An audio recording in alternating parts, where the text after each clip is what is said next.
Welcome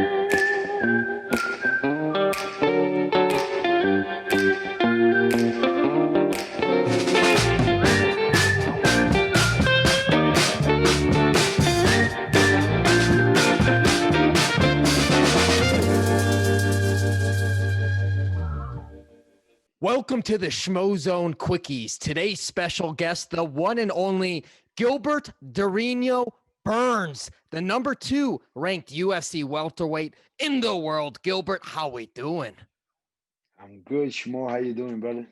Hey, the Schmo can't complain. The last time we interviewed you, though, it was in August, and the UFC had you ranked the number 1 ranked welterweight.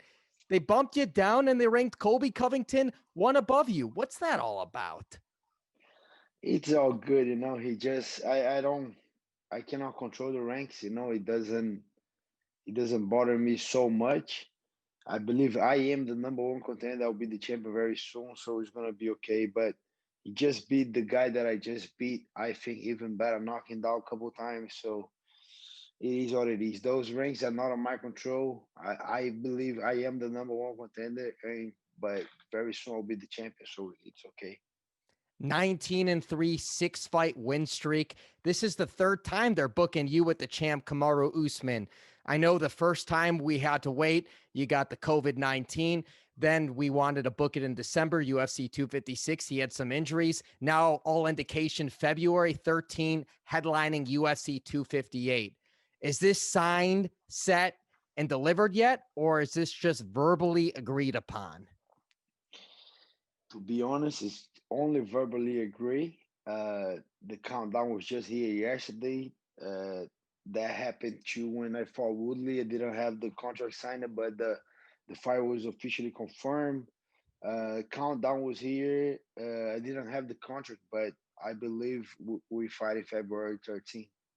So what's been training like? Because you anticipated having this fight in December for a long time. It didn't happen. We have the holidays. What's been the training regimen looking like over there at Sanford MMA?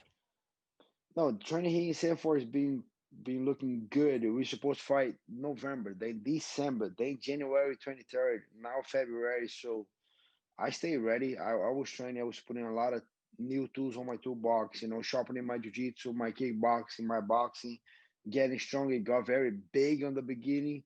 Now we put the weight down, but I feel a lot stronger, and I feel ready. We got a couple guys getting ready with me too. We got Nick Lance fighting on the 16 now on the Fight Island. Michael Chandler and Phil Halls, couple other guys fighting. Yeah, I have to be in shape. I got to be ready to help these guys out as well.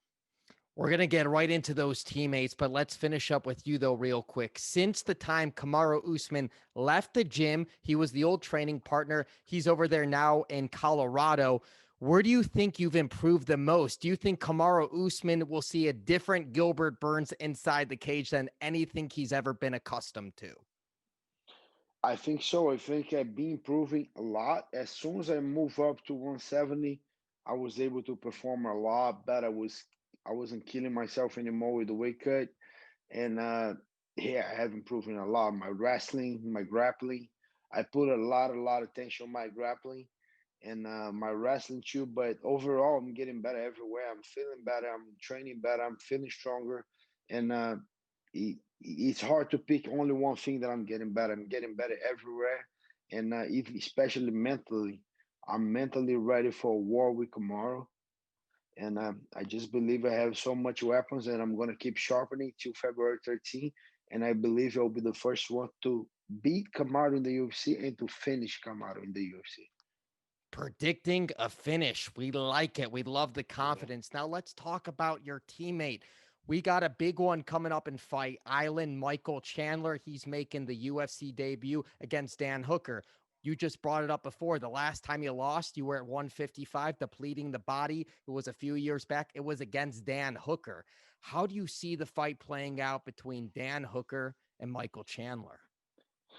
That is a very tough matchup for Michael, like he even said, because the previous fight that UFC wants to do was Michael Chandler against Justin Gaethje, and Justin Gaethje just turned the fight multiple times for I don't know the reasons, but that was the fight that we were training for, and then ended up in being Dan Hooker. And Dan Hooker is very tough. I know I fought him. That was my last loss, but okay, I don't want to put the way, the giving an excuse the way I lost because the weight cut. I had very bad weight cut, but I signed that contract. I made the weight, and was on me to recover the weight good and go to the fight. So didn't win on my way. Only lost for TKO for Dan Hooker. So with that being said, Dan Hooker is very tough for that division. Very big, good knees, good calf kicks, good hands, very technical, very smart fighter.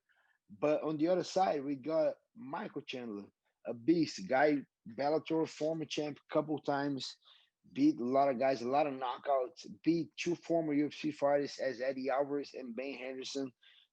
So I think we got a tough one right there for sure. I'm gonna put all my money on Michael Chandler. I believe it will be a tough one, but what I'm gonna predict is people are gonna get surprised with Michael Chandler. He's different. He's very good on wrestling, very explosive, makes things up very good, has a quick hands.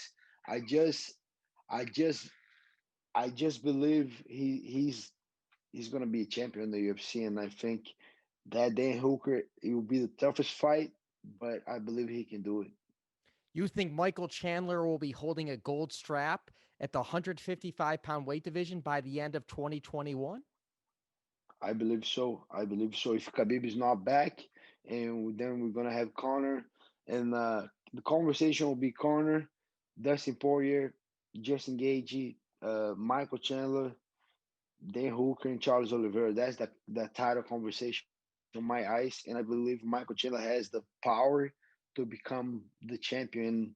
He's been there before. He got we talk about it. He got multiple offers when he was a free agent, and UFC wasn't the biggest offer, money wise, it wasn't the biggest one, but he liked it because he wants to compete. With that being said, like I like that. The guy wants to compete. No, I want to go there because they are the best and I want to compete against the best. Or the money's right here. Okay, yeah, the money's there, but I want a competition. I want to test myself, and I like that so much, and that talks how hungry he is, and I believe he can, and I predict he will be the champion in 2021 in the UFC. So Hooker and Chandler are the co-main for UFC 257 on Fight Island. The main event, you just brought it up, Conor McGregor, Dustin Poirier. Who gets it done and why? That's a tough one. I hope I hope Dusty, but I think Connor. I think Connor is very good. Both improved a lot from the last fight, but I just think Connor got it.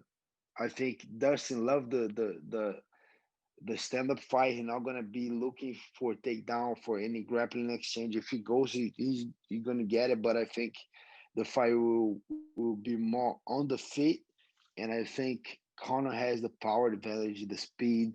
Like a lot of weapons, spinning kicks, and a lot of things that he can do. I hope Dustin wins, but I think Conor will win.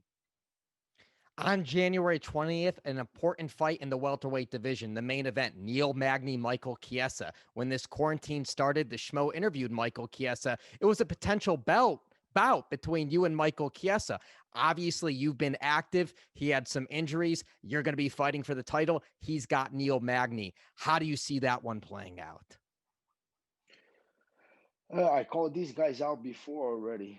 Like I said, well, I would fight any one of these guys. I believe I'm gonna fight these guys in the future. Both of them, Neil Magny and Michael Chiesa, they will be a future opponents for me.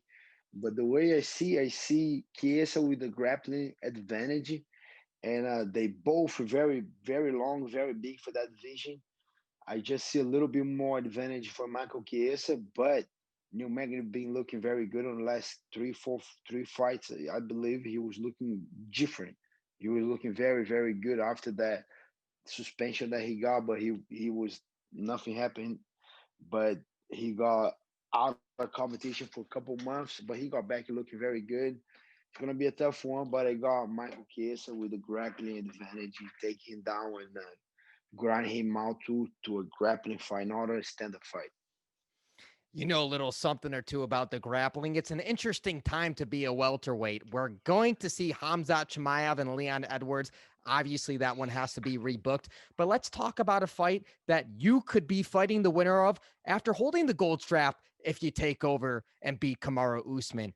Colby Covington and Jorge Masvidal. We've been teased with this fight for months. Why do you think Yes. that fight hasn't been booked yet? I don't know. The way I heard it was because of Masvidal. I think Kobe wants that fight. Been asking a lot for this fight. I want to watch this fight. I'm a fighter, but I'm a fan as well. I just talk about this fight on my channel, and then I just I think Masvidal doesn't want that fight. I think he still wants that fight with Nate, or I don't know what he wants. That's a problem that we get when the guy becomes a very big star. He kind of like pick and choose the best fight. The most valuable fight that he can earn a lot of money. And the good matchup, I think Colby Covington is a bad matchup for Jorge Masvidal, but I hope that fight goes through because I want to watch it. But I still believe Colby can beat Jorge just with the pace, with the wrestling, and the way he's been beating people. I think that's the same way he can, and I think he will beat Jorge Masvidal. But I'm waiting for this fight. I want to watch this fight as well. And the Schmo knows you want a piece of Colby Covington. Imagine Yes. that would be the first title defense for you if all the cards fall in the right place. Yeah, everything going the right direction, the way I'm planning. Yeah, he will be the first one, but we cannot. It's hard to say, but I have a big mission to accomplish first is to beat Kamaru. He's unbeaten in the UFC, and I believe I will be the first one. But I don't know. He might be next, but I'm looking forward to a lot of challenge. I want to beat all these guys. I want to beat Kobe. I want to beat Jorge. I want to beat Kamzat, Leon, Neil Magny, every single one of them. I I I might say I might have 10, 15 fights on me, maybe more. And I want to face every single one of those top 15 guys. And yeah, the first one will be Kamaru. Then I'm gonna clean that division. That's my plan. Cement that legacy. Do you anticipate the February 13th fight happening here in Las Vegas or at least somewhere in the United States? Or do you think you're going to have to Yeah. go over to Fight Island? We don't know yet. I heard it'll be on the USA, so we'll be here, probably Vegas, but I'm not sure. And I saw those boxing fights going on in Texas with the public. Canelo always had a lot of people. Ryan Garcia too. They had a lot of people in there, and I don't know. I kind of miss the public a little bit. I want people in there to watch. I don't know if we can make it that happen in Vegas. So I'm kind of like I think, in my opinion, probably will be Vegas or will be Texas. So either one, I'm okay with that. Gilbert, you're a great dude, man. What have you been doing outside of the cage? How you been living? How you been having fun? How's the family? How's the brother Herbert? Yeah, Herbert's good. Herbert just went to Fight Island. He's gonna corner Nick Lantis on the Fight Island, the first one, the 16th. And training very hard, trying to get better and doing a lot of things to make sure I get better. So I have a lot of notes. I have a lot of things that I've been doing in order to get better. A lot of study, a lot of fight, a lot of watching, a lot of tapes, doing a lot of drills, and I'm doing my YouTube channel too, putting a lot of prediction there, making a couple fights people are liking. And I spend time with the family. I have my two kids here, Pedro and Joshua, my wife Bruna. So I gotta be working hard, cannot stop. A lot of things to do. Being busy on these times. Your English is exceptional, and the Schmo checked out the YouTube channel. Everybody needs to check out Gilbert Burns' YouTube channel. Very informative. You show what it's like. I see you're talking right after training, so you're getting that sweat equity in, and then you're letting the fans see it, and you're talking it like it is. Yeah, thank you. Yeah, that's what it is. I want to show the fans a little bit other side of me. Not just technique, not just position, not just fighting, but a little fight IQ that I think I've been getting better through the years. Helping the guys corner a couple guys, watching, running classes, and doing strategy. And I want to share this a little bit more with the public, with the fans, and it's been good. I've been liking the results. We just started not long ago. We're getting a couple good numbers, and I'm gonna keep on doing. It's only going to build from there. Can we get a final message for the Dorino fans out there worldwide? Worldwide. Worldwide. So that's it, guys. February 13th, UFC 257. Make sure you go there, you watch it. It's gonna be in a crazy. It's gonna be a crazy one because, like everybody knows, we train a lot. Couple times we have a over 100 sparring sessions. Me and Kamaru, always a tough rounds, always a back and forth. I beat him a couple times. He beat me a couple times. Never live, never with small UFC gloves inside the octagon for the title. February 13th, go there, grab a popcorn, buy your pay-per-view. I'm coming to become a champion, to defend, to clean that division. That's my plan. So thank you guys for support. Check that fight out, February 13th. Can't miss action. We appreciate your time. Gilbert Burns, you are the pro. I'm the Schmo. We'll see you in Sanford MMA. The Schmo's got to make an entrance Yes, there. We're come, finally come. going to make it happen. You have to. We have to. We will. Appreciate your time. We're out. Take it easy, guys.